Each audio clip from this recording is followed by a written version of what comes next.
குண்டலை புதுக்கடியில் காட்டு யானைகள் பீன்ஸ் தோட்டத்தை சேதப்படுத்தியது.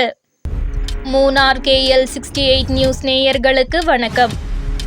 குண்டலை எஸ்டேட் புதுக்கடி பிரிவில் காட்டு யானைகளால் தாக்குதல் ஏற்பட்டு விவசாயிகள் பெரும் நஷ்டத்தை சந்தித்துள்ளனர்.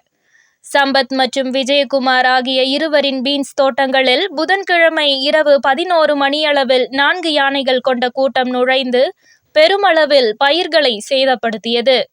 யானைகள் இரவு முழுவதும் தோட்டத்தில் சுற்றித் திரிந்ததுடன் நேற்று காலை சுமார் 6 மணியளவில் குண்டலை பகுதியை நோக்கி நகர்ந்து விட்டதாக கூறியுள்ளனர். பீன்ஸ் தோட்டங்கள் முழுவதும் சேதமடைந்ததால் இரு விவசாயிகளும் மொத்தமாக 1,60,000 ரூபாய் மதிப்பில் நஷ்டம் ஏற்பட்டுள்ளதாக தகவல்கள் தெரிவித்தனர்.